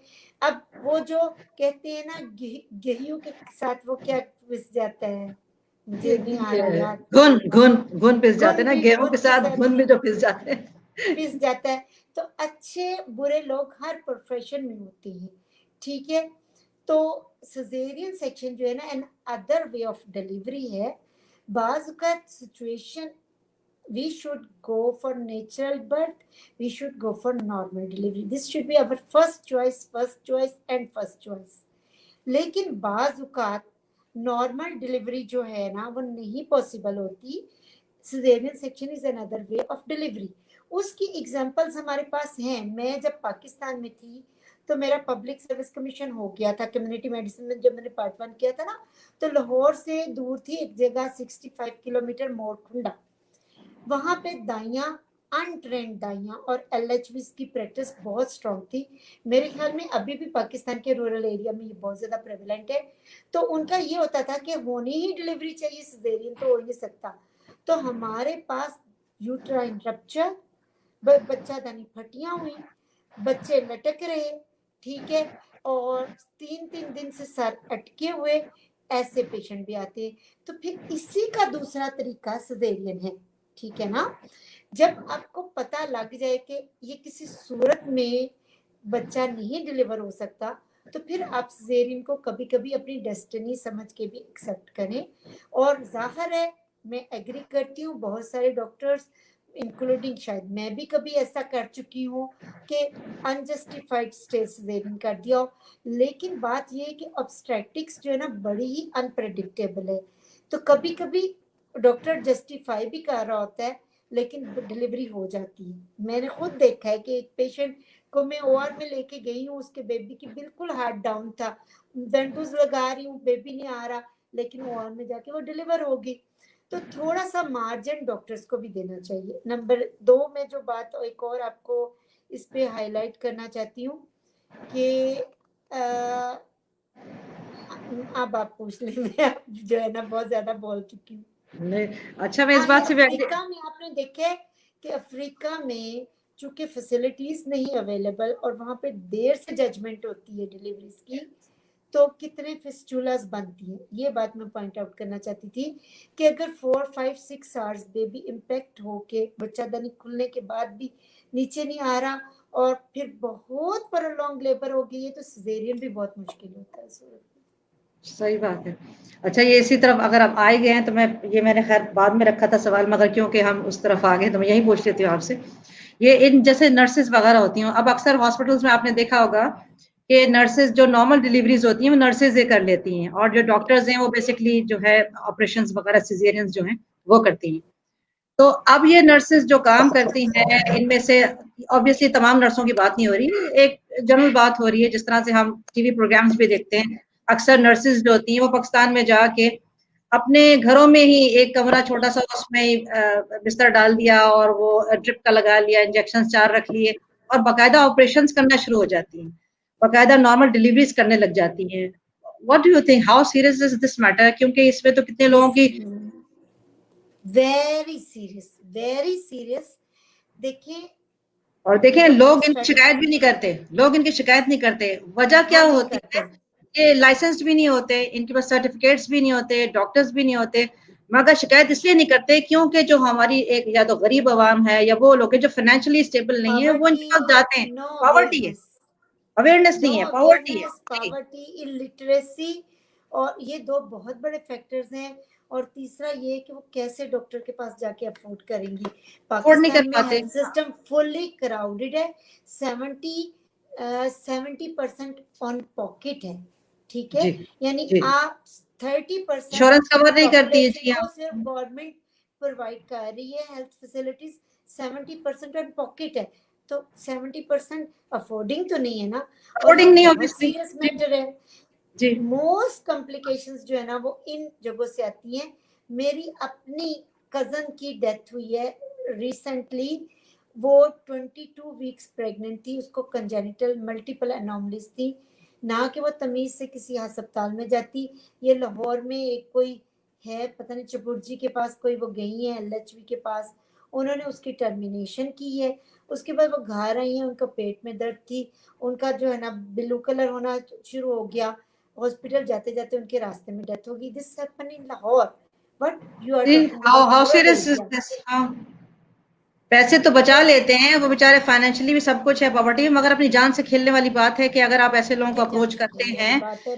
कि पैसे से बेहतर है कि आप दो कुछ करके लगा के आप कर लें, मगर जान से खेलना नहीं चाहिए और और ऐसी दूसरी जगहों पर बात है रिपोर्ट करना चाहिए। मिडवाइफरी और LVH lady health LHV midwives और जो LHVs हैं, इनकी ट्रेनिंग सफिशिएंट नहीं है पाकिस्तान में।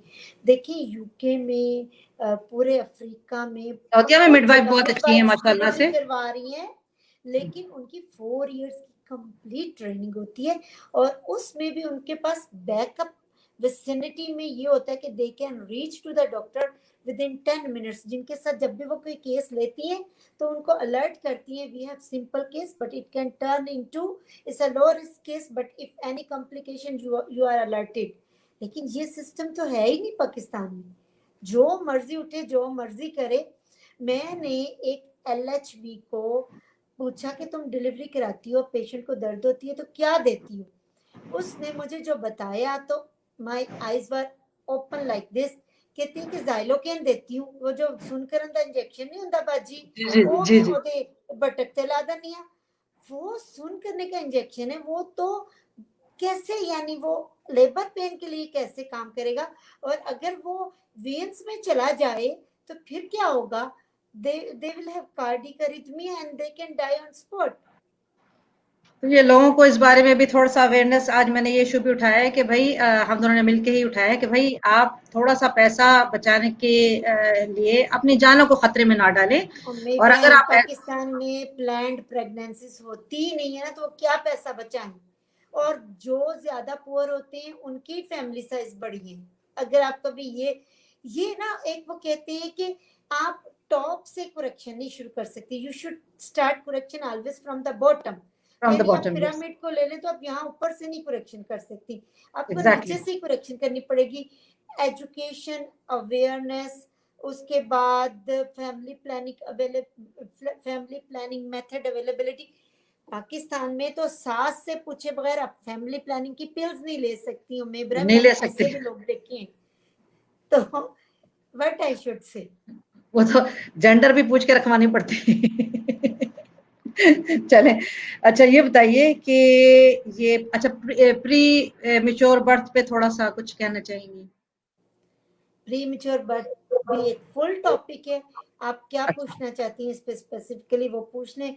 हम जो है ना गायनी के टॉपिक, प्रीमेच्योर, ऐसे हम थ्री टॉपिक्स करके हम लोग डिस्कशन तो करते इसको फिर रहेंगे। नेक्स्ट सेशन के लिए रख लेते हैं। नेक्स्ट ठीक सेशन है, के लिए रखें। Next session. अच्छा, उन कपल्स को आप क्या कहती हैं, जैसे as we just discuss that pregnancy is natural process, मगर ये बहुत सारे कपल्स आप देखते हैं कि वो उनको आपस में मिलने में ही वो नेचुरल प्रोसेस मिल ही नहीं पाते, आपस में उनको समझ ही नहीं आ रहा होता है। एक वो जो होता है ना, क्या उसकी कमी होती है जो है हार्मोन्स की, जो जी, कमी होती है, वो मेरा जैसे गर्म बंदे नहीं होते ना, आप समझ रही होंगी, तो उनको आप क्या सजेस्ट करते हैं? उनका तो फुल फिर चेकअप होता है, उसमें साइकोलॉजिकल फैक्टर होते हैं, फिजियोलॉजिकल फैक्टर होते हैं, और पैथोलॉजिकल भी हो सकते हैं। तो तो उन उसमें ये है कि we have to identify the factor first. और ये भी बहुत सारा वो तो पूरा एक सब्जेक्ट है लिबिडो पे, ठीक है। उसमें हार्मोन्स चेक करने होते हैं, फिर साइकिक चेक करनी होती है, फिर विजनिज्म होता है, उसमें तो पूरा एक बहुत बड़ा ये सब्जेक्ट है कि उसको पहले साइकोलॉजिकल, ठीक है, फिर फिजियोलॉजिकल और फिर पैथोलॉजिकल, तीनों रीजंस रूल आउट करनी होती है। और उसके लिए स्पेशल काउंसलिंग होती है विच हैज मेनी सेशंस।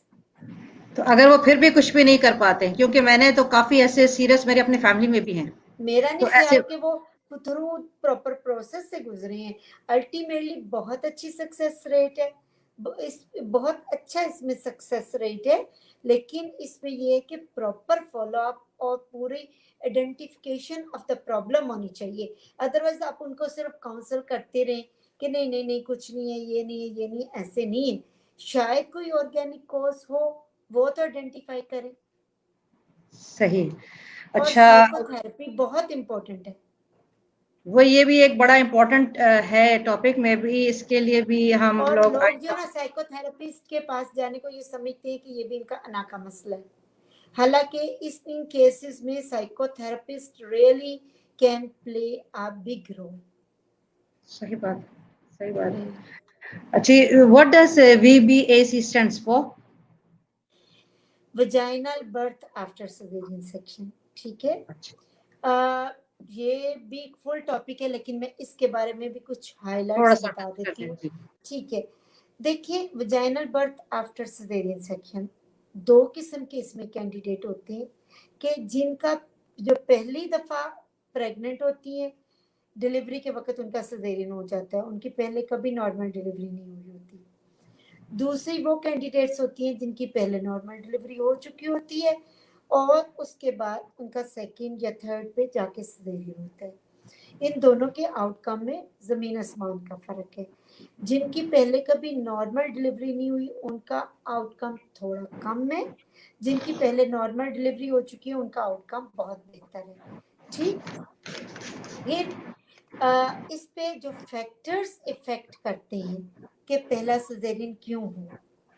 पहला सिजेरियन अगर इस वजह से हुआ कि आपके बच्चादानी का मुंह पूरा का पूरा खुल गया है और बच्चे का सर नीचे नहीं आया, ठीक है, और बहुत देर आप 3 से 4 घंटे वेट करती रही और उसके बाद सिजेरियन हुआ, तो सक्सेस रेट थोड़ा कम हो जाता है। दूसरा ये कि अगर मसलन किसी वजह से 4 से 5 सेंटीमीटर है, बच्चादानी का मुंह नहीं खुला, बच्चे की धड़कन दिल की कम हो गई है और सिजेरियन केयर करना पड़ा, तो उसमें सक्सेस का रेट ज्यादा है।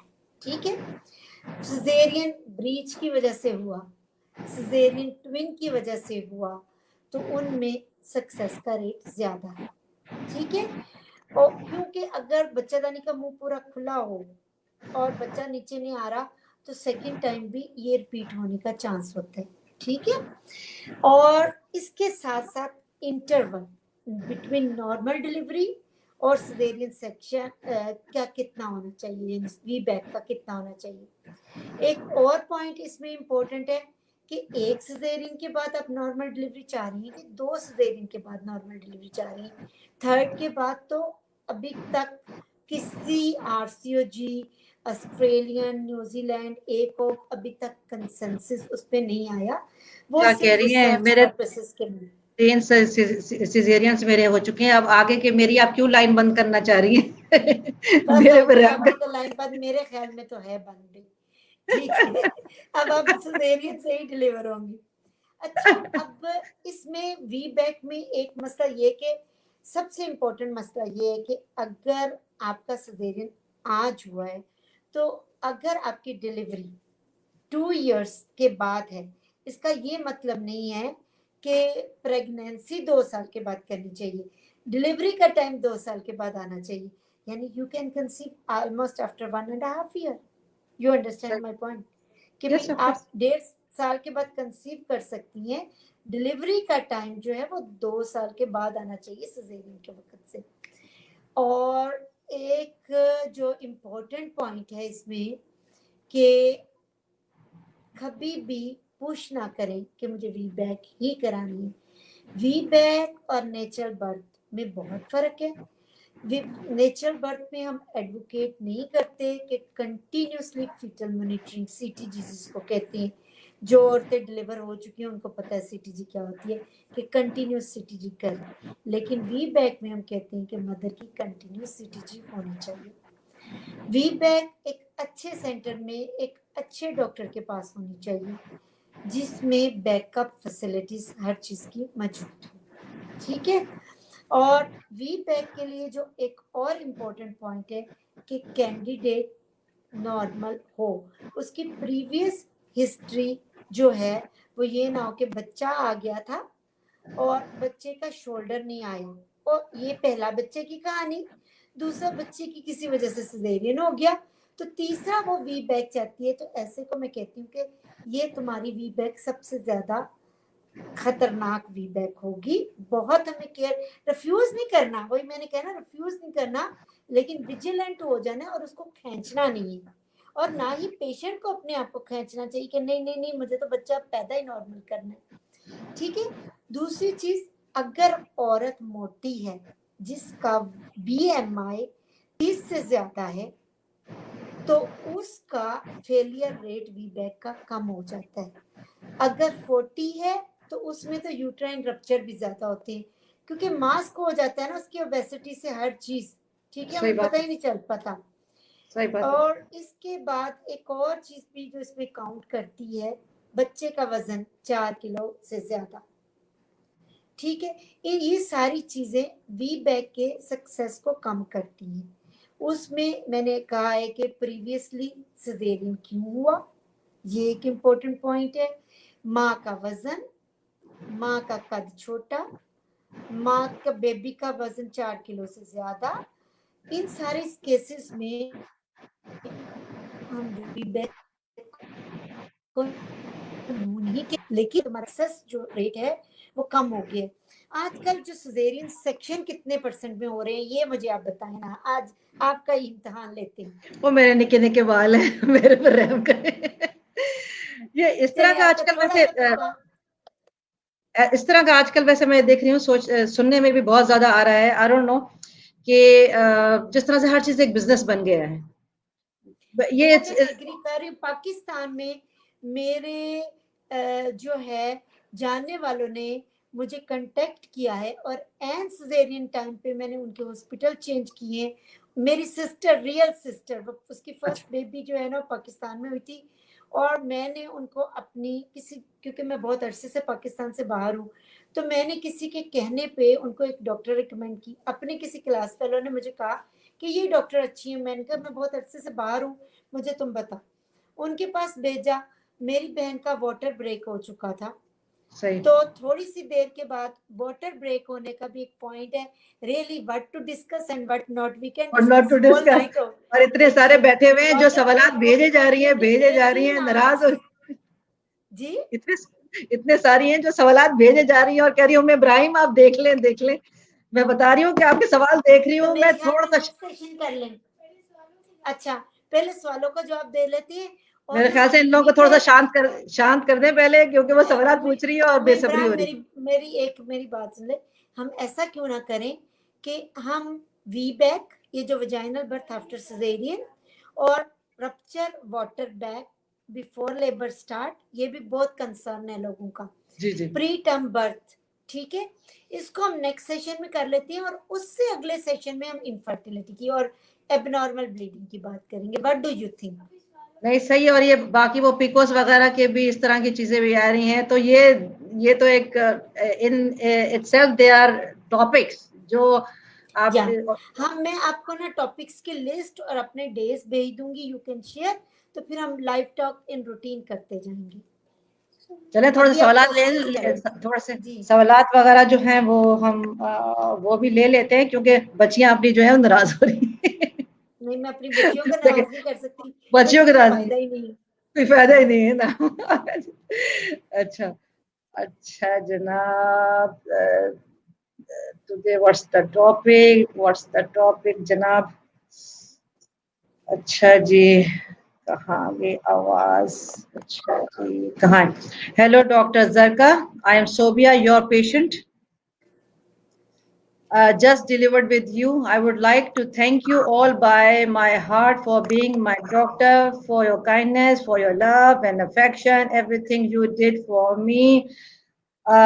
You are truly one doctor I came across who is really very honest to profession. Thank you very very much. इस पर तो आपका applause बनता है। Thanks a lot. But Sobia herself बहुत अच्छी खातून है, इस कदर पॉजिटिव अप्रोच वाली वुमेन है, रियली बहुत बहादुर है। अल्लाह उनको तंदुरुस्ती और शिफा दे और उनके बच्चों को सेहत दे। आमीन सुम्मा आमीन। जहाँ पर भी दुआ करें। मैं क्या कहते हैं, मेरे माशाल्लाह से एक बेटा है और थोड़ा सा मुझे इग्नोर कीजिएगा क्योंकि आपको पता है मेरे जैसा बंदा सीधा बंदा नहीं है, वो सीधी सीधी कॉल जो है नहीं कर सकता। तो अपने मेरे माशाल्लाह एक बेटा है और दो बेटियां हैं। तो मेरे ससुर साहब जो हैं वो अल्लाह उनकी मग़फ़िरत करे, अल्लाह यरहम, उनका तकरीबन 5 साल हुए इंतकाल हो गए। तो अक्सर मुझे छेड़ते होते थे। मेरा माशाल्लाह से 4 देवर है, वो सबके साथ उनका मेरा बस थोड़ा-सा जैसे मज़ाक करना ज़्यादा और इस तरह से हमारी बॉन्डिंग बहुत अच्छी थी। तो अक्सर वो ऐसे कहते थे, "ओए तुम ला रही हो क्या और औलादे लेकर आ रही हो तो या फिर मैं जो हूँ मैं लेकर आऊँ?" इस तरह से कह रहे होते थे। तो मुझे कहते हैं कि देखो बेटा, या तो 2 होने चाहिए या 4 होने चाहिए, ऑड नंबर नहीं चाहिए। तो अब सही, माशाल्लाह से 3 तब 3 आपकी बच्चे हो बारी है चौथे की। तो माशाल्लाह से 3 बच्चे हो गए, अब उनका इंतकाल भी हो गया। तो मैं अपने मियाँ से कहती हूँ कि यार देखो उनकी विश वो पूरी कहते करनी है। हाँ, मैं कहती हूँ देखो अब्बा का इंतकाल हो गया है, कुछ इनकी ख्वाहिश का एहतराम करें आप। आपने भी अल्लाह को क्या मुँह दिखाएँगे? अब्बा सारी ज़िंदगी कहते रहे। तो हमारा ऐसे मज़ाक चलता रहता है। चले हम वेट कर रहे हैं आपका। इंशाल्लाह ताला। अच्छा इंशाल्लाह। जी, ये पीकोस वगैरह के बारे में पूछ रही है माहम, तो वही मेरे ख्याल से कुछ अगले सेशन वगैरह के लिए आइंदा के लिए रखें, या पीकोस के बारे में क्या कहती हैं? इंशाल्लाह वो ना मैंने पहले एक दफा बहुत लंबा चौड़ा लेक्चर दिया था, मेरा नहीं ख्याल कुछ उसमें छोटा सा कोई बताना सुना है। चाहेंगी 1-2 लाइन में, ये पीकोस, व्हाट देखिए हाँ, पीकोस एक स्टैंड दो फॉर? लाइन में मैं ये बता देती हूँ कि जो उम्र कितनी है इन बच्ची की।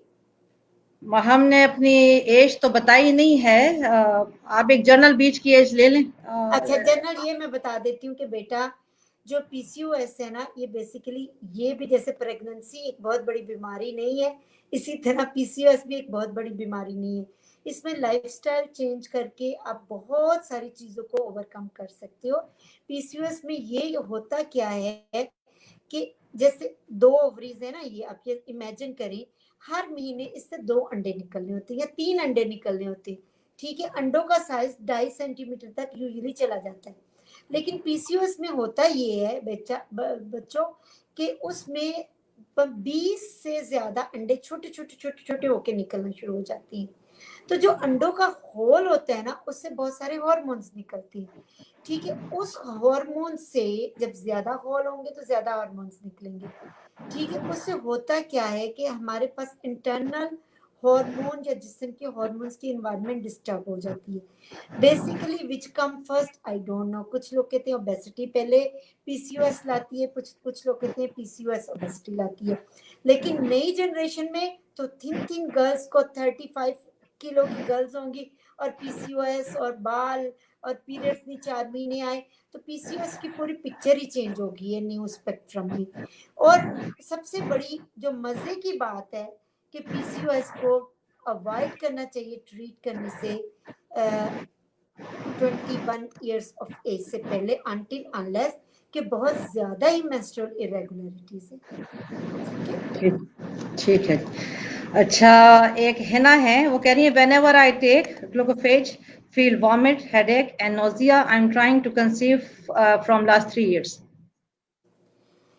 तो ठीक है ना, उनको ग्लूकोफेज सूट नहीं कर रही, उनको स्ट्रेनियस एक्सरसाइज करके अपना वेट कम करना चाहिए और वो डाइट लेनी चाहिए जो इंसुलिन को सेंसिटाइज ना करे, ठीक लाइक है। लो कार्बोहाइड्रेट डाइट, स्ट्रेनियस एक्सरसाइज और सारी सब्ज चीजें खाएं, ज्यादा से ज्यादा वेजिटेबल्स खाएं जो कि कम इंसुलिन को रिलीज कराती हैं, सेंसिटाइज करती हैं, लाइक ब्रोकोली, स्पिनच, ये जो कुल्फा है, मेथी है।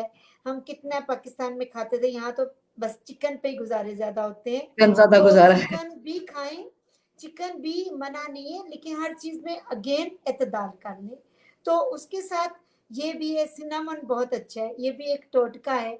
ठीक है, अच्छा। नहीं वो ले सकती ग्लूकोफेज तो हर किस्म की स्वीट को कोशिश करें अवॉइड करें, क्योंकि बेसिकली पीसीओएस वालों की इंटरनल एनवायरनमेंट में इंसुलिन बहुत ज्यादा होती है लेकिन वो एक्ट नहीं कर रही होती।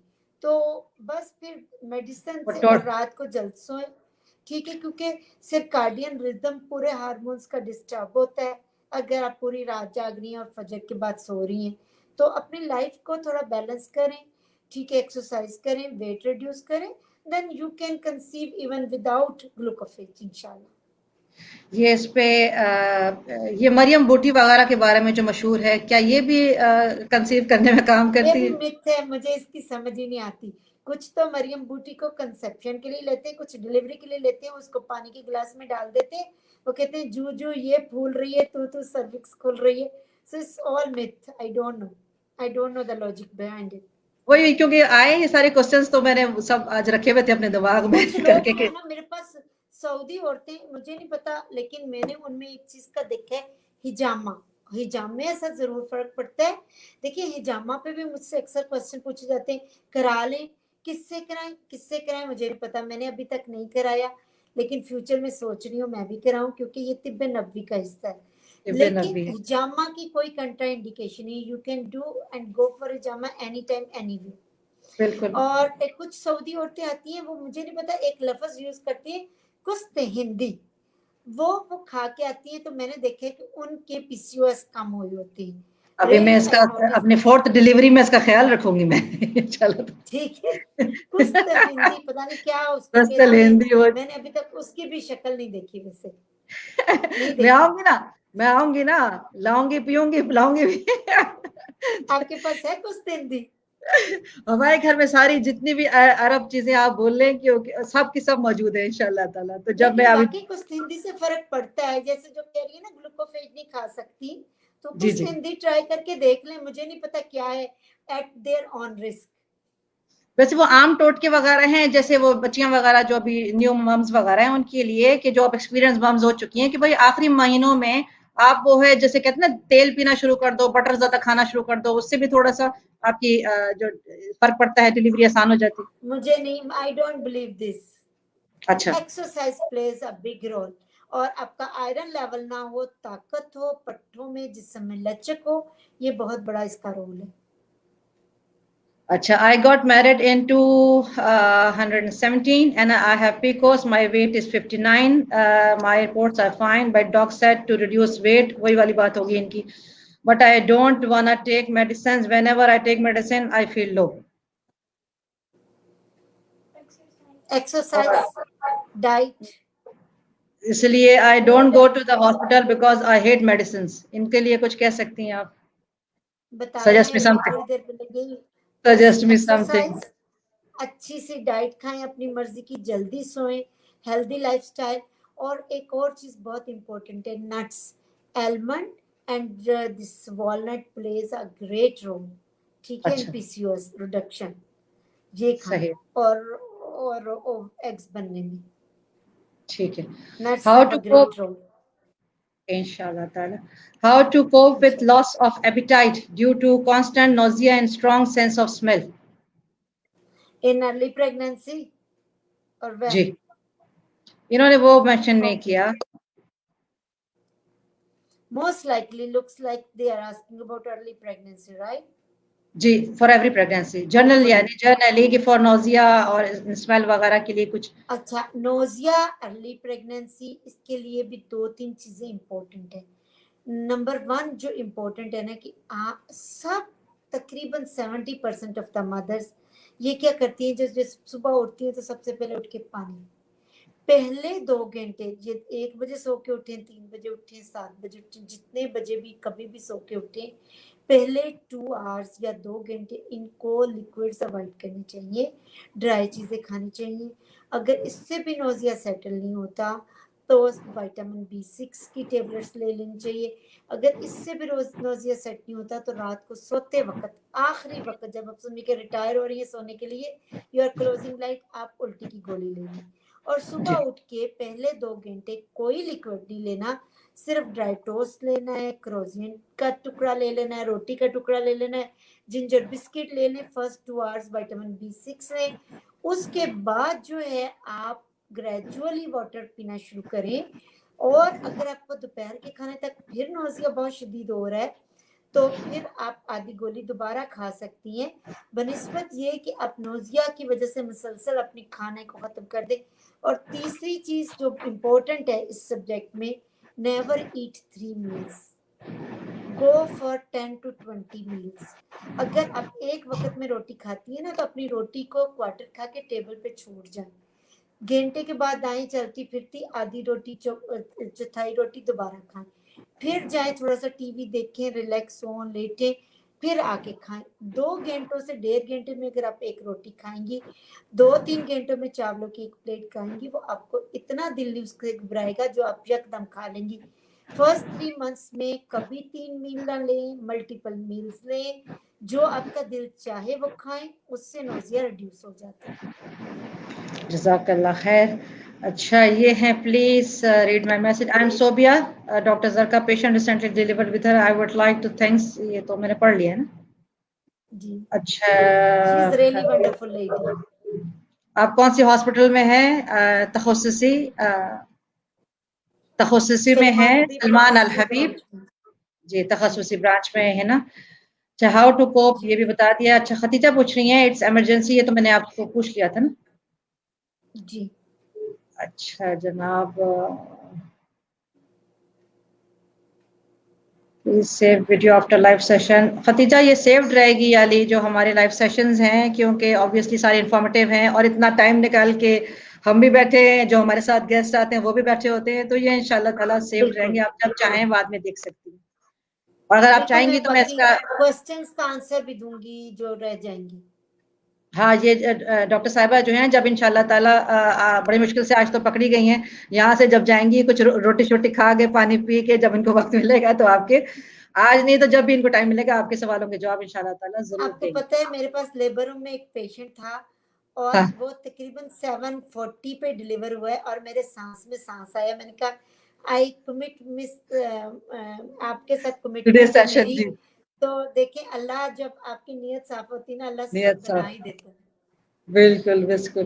कायनात आपको बताया है, ये मैं दोबारा फिर भी रिपीट कर देती हूँ, ये सलमान अल हबीब की ये तखस्सुसी ये जो ब्रांच है उसमें है। जज़ाकल्लाह खैर चंदा, जज़ाकल्लाह खैर all, excellent information. Please read my message. Arisha 5 दफा तूने मैसेज लिखा, यकीन करो मैंने बार बार पढ़ा है, फिर भी पढ़ लिया है दोबारा। जज़ाकल्लाह खैर आपकी तारीफ करने का जो आपने डॉक्टर साहबा की लिखी है। हाउ टू कोप ये भी कर लिया है, सेंड मैसेज अगेन अगेन क्यों मेरा सलाम भी कन्वे कर दें फॉर बोथ ऑफ यू। वालेकुम सलाम जी। अच्छा जी, ये वाले सवालात, are calcium tabs important to take during early pregnancy if not taking milk? No, calcium should not be taken early in pregnancy. बच्चों, सारी जो प्रेग्नेंट लेडीज हैं, प्लीज इस बात को समझें कि अर्ली प्रेगनेंसी में जो सिर्फ इम्पोर्टेंट है वो एक चीज है, उसको कहते हैं फॉलिक एसिड। सही। उसके अलावा कुछ इम्पोर्टेंट नहीं है। उससे ये होता है कि आपका नोजिया मोर ट्रिगर होता है, you will get harm then benefit. अगर आप कैल्शियम लेती हैं, मल्टीविटामिन लेती हैं, आयरन लेती हैं, उसका हार्म कुछ नहीं है, they will not harm you और योर बेबी। लेकिन वो आपका नोजिया इतना बढ़ा देंगे कि you can not eat well, you will have, you have to wait and balance. Best calcium should be started after 4th month of pregnancy, and after 3 months of pregnancy we are starting iron. Folic acid must take, and multivitamins if you can tolerate take, otherwise no need. Better divide your diet in 10 portion in early pregnancy and keep on eating small portions so you will not have any deficiency कि इसके बदले में आप बहुत सारी calcium भी ले रही हैं, ये भी ले रही हैं और उल्टियां करती जा रही हैं, तो वो तो नुकसान होगा उल्टा, मैदे में भी दर्द रहना शुरू हो जाएगी। मेरा तो जो ऐसी तीनों प्रेगनेंसीज रही हैं कि बहुत ज्यादा वॉमिटिंग 9 मंथ्स रही है। कुछ लोगों को तो शुरू में होती है, फिर सही हो जाते हैं। नहीं, कुछ लोगों मेरा को बहुत तो बुरी होती है, 1% को होती है। मुझे तो 1% को बहुत हाइपरएमिसिस बहुत स्टार्ट होता है, एडमिशन भी होता है उनका बकायदा। बिल्कुल यही हालत रही है तीनों प्रेगनेंसीज जो है। बल्कि पहली प्रेगनेंसी में कहा अल्लाह दी तौबा जो मैं फिर आई अस्पताल, बल्कि ऑलमोस्ट सबसे हमारे डिलीवरी यहाँ के बाद तौबा, जितनी औरतें तौबा करती है ना, वो सबसे जल्दी प्रेग्नेंट होके। जो बड़े मजेदार बातें हैं, जैसे वो मैं भी हॉस्पिटल में थी, तौबा तौबा ही कर रही थी, नर्स कहती कर लो तौबा, कर लो तौबा, आओगी दोबारा तेरी, तौबा तौबा करके जाती है और फिर आ जाती। चले जी, बहुत मजा आया आज आपके साथ, सवालात बहुत ज्यादा है और दिल चाहता है बात करने का, मगर टाइम की शॉर्टेज भी है और ऑलरेडी हम जो टाइम एक्सीड करके हमारा घंटे बिल्कुल का घंटे का प्रोग्राम था, मगर मैं क्योंकि सवालात भी आ रहे थे, मेरे पास अपने भी बहुत सवाल थे और अभी भी अंदर बहुत समुंदर है सवालों का। बहुत सवाल है, मुझे भी बहुत सारी चीजें बतानी है रियली, खासतौर पे ये जो रप्चर हो जाता है प्रीटर्म लेबर, और प्रीटर्म लेबर जो है उसके साथ रप्चर हो जाता है वाटर बैग, इसके बारे में मुझे बहुत इंफॉर्मेशन देनी है। वी बैग बहुत इंपॉर्टेंट टॉपिक है। मदर पहले सिजेरियन सेक्शन से इतना इरिटेट हुई होती है और वो वांट टू डिलीवर नॉर्मली, ठीक है, और लेकिन उसके भी बहुत प्रोज एंड कॉन्स है। तो ये मैं सारी चीजें नेक्स्ट इंशाल्लाह सेशन में आपके साथ डिस्कस करूंगी। उससे अगले सेशन में इंशाल्लाह पीसीओएस और एबनॉर्मल वजाइनल ब्लीडिंग हम डिस्कस करेंगे इंशाल्लाह ताला। बहुत शुक्रिया, बहुत मजा आया। वेलकम, आपका भी बहुत शुक्रिया। खुश रहिए, आबाद रहिए, अल्लाह ताला आपको बहुत ज्यादा सक्सेस दे, आप नाम कमाएं और हमारे पाकिस्तानियों का नाम रोशन करें। आप जैसे डॉक्टर्स को देखा, हमारा सर भी फखर से ऊंचा हो जाता है जब हम देखते हैं कि तमाम हॉस्पिटल्स में हमारे माशाल्लाह से अपने अपने लोग काम करें, जो हमारे लिए एक प्राउड वाली बात होती है। बहुत शुक्रिया आने का, आइंदा भी आते रहिए। जज़ाकल्लाह खैर। अस्सलाम वालेकुम व रहमतुल्लाहि व बरकातहू। वालेकुम सलाम। बंद करते हैं। हाँ जी जनाब, आज हमारे साथ थी डॉक्टर ज़रका सलीम। हमने जो आज प्रेगनेंसी और गायनी के जो है टॉपिक को छेड़ा, काफी इंफॉर्मेटिव बातें हुई हैं हमारी। इंशाल्लाह ताला ये सिलसिला हमारा साल्क टॉक शो का चलता रहेगा, नए टॉपिक के साथ नेक्स्ट वीकेंड पर फिर हाजिर होंगे जनाब। अभी ऑलरेडी 2-3 वीक्स के लिए हमारी लाइव्स जो हैं वो शेड्यूल हो चुकी हैं, मैं इंशाल्लाह ताला उनको अनाउंस भी करूंगी। अगर आप भी समझते हैं कि आपके अंदर कोई इस तरह का प्रोफेशन है, या आप कोई सेलिब्रिटी हैं, या कोई आपके अंदर हुनर है, कोई रिनाउंड पर्सनैलिटी है, या कोई ऐसा सोशल अवेयरनेस का टॉपिक आपके पास कोई आइडियाज हैं जो आप समझती हैं कि आपको मेरे साथ आना चाहिए और सोशल अवेयरनेस के ऊपर बात करनी चाहिए, जरूर आइए। I would love to take you as my guest speaker in my upcoming साल्क टॉक शो। साथ रहिए हमारे, सीखे सिखाइए, यही हमारे ग्रुप का मकसद भी है। खुश रहिए, आबाद रहिए। अस्सलाम वालेकुम व रहमतुल्लाहि व बरकातहू।